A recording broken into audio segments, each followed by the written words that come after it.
एक गांव था गर्मीपुर। इस गांव में बहुत गर्मी पड़ती थी। यही कारण था कि यहाँ आइसक्रीम नहीं जमती थी।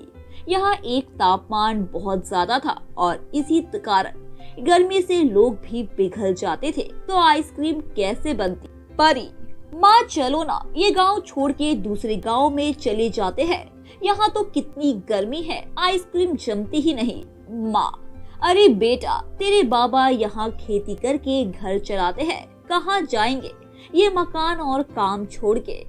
परी, माँ मुझे खानी है आइसक्रीम, रोज आप तो दिलाते नहीं, कहते हैं बहुत महंगी है। आइसक्रीम तो बच्चे ही खाने की चीज है, फिर महंगी क्यों?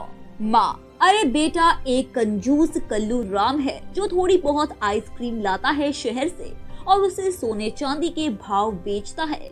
सिर्फ जमींदार के बच्चे ही खा सकते हैं ऐसी महंगी आइसक्रीम। परी रात भर नहीं सोती और उसे तो सपने में विशाल आइसक्रीम दुनिया दिखती है, जहाँ पर परी बैठ के पूरा दिन आइसक्रीम खाती है।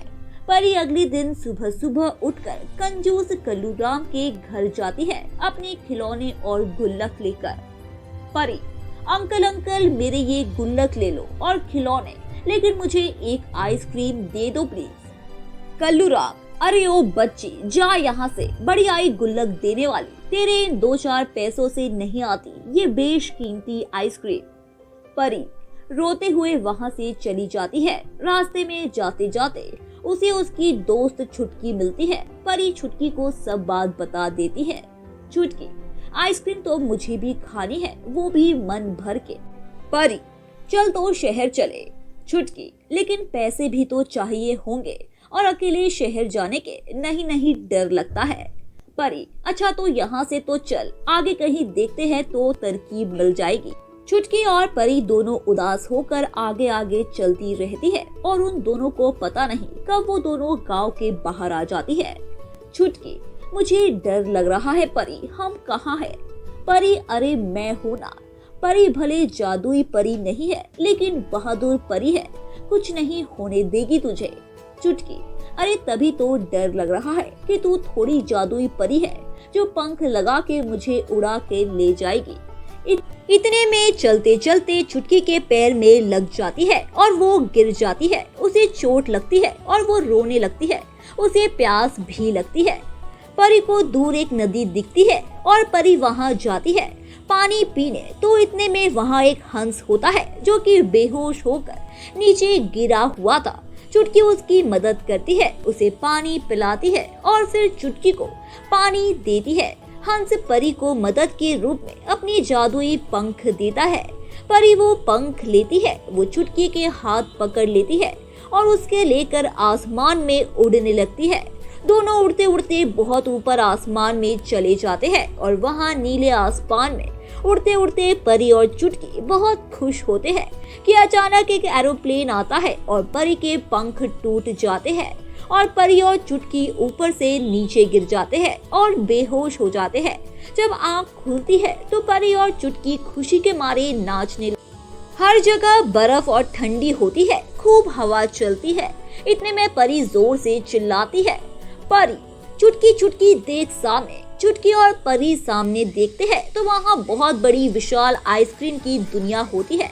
हर जगह आइसक्रीम ही आइसक्रीम, आइसक्रीम से बने घर, आइसक्रीम से बने पेड़, झूले, खिलौने और सब कुछ आइसक्रीम का। वहाँ बहुत सारे बच्चे खेल रहे थे और एक दूसरे पे आइसक्रीम के गोले फेंक रहे थे। ये सब देखकर परी और चुटकी दोनों ही दंग रह जाते हैं। दोनों सोच में पड़ जाती है, ये सब क्या हो रहा है। चुटकी, इतनी सारी आइसक्रीम देखकर मुंह में पानी आ गया। परी, हाँ देख, चॉकलेट, वनीला, स्ट्रॉबेरी और तो और मैंगो आइसक्रीम है वहाँ।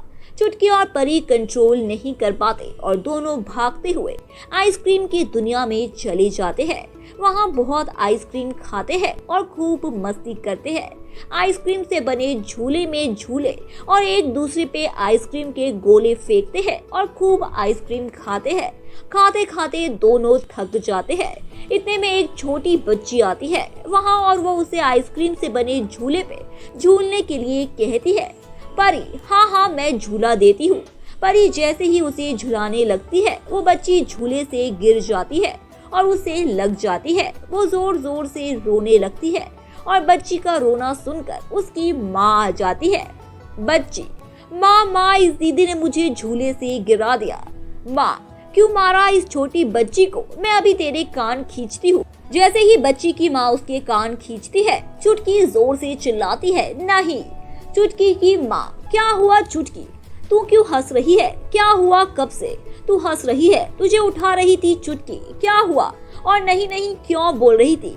चुटकी, अरे मैं विशाल आइसक्रीम की दुनिया में जाके आ गई, वो भी परी तेरे साथ। हम दोनों ने वहाँ बहुत मस्ती करी, वहाँ बहुत तरह की आइसक्रीम खाई, बहुत मजा आया। चुटकी, अरे परी, तू जो आइसक्रीम की दुनिया देख रही थी वो सपना है, और सपने में आइसक्रीम खाने से क्या होगा? परी, सही कहा चुटकी, हमने तो अभी तक आइसक्रीम खाई नहीं। परी हाथ जोड़कर भगवान से प्रार्थना करती है, प्लीज भगवान हमें जल्दी से आइसक्रीम खिला दो, प्लीज प्लीज। चुटकी और परी आगे चलते हैं और चलते चलते दोनों थक जाते हैं और एक पेड़ के नीचे आकर बैठ जाते हैं। पेड़ के ऊपर एक बंदर होता है जो कि उनको देखकर नीचे आ जाता है। बंदर के पूछने पे चुटकी और परी दोनों बंदर को सब कुछ बताती है और बंदर फिर कहता है, अपनी आंखें बंद करो। और जब दोनों आंखें खोलती है तो वह परी की आइसक्रीम दुनिया में वापस आ जाती है। दोनों बहुत खुश हो जाती है। परी, अरे चुटकी देख, सच्ची की आइसक्रीम दुनिया है ये, तो मुझे चुटकी भर आइसक्रीम दुनिया में ना सपना तो नहीं है? चुटकी परी को चुटकी करती है। परी, हाँ हाँ ये सच्ची है, आइसक्रीम की दुनिया कितनी बड़ी और कितनी विशाल। दोनों खूब आइसक्रीम खाते हैं और खूब मस्ती करते हैं।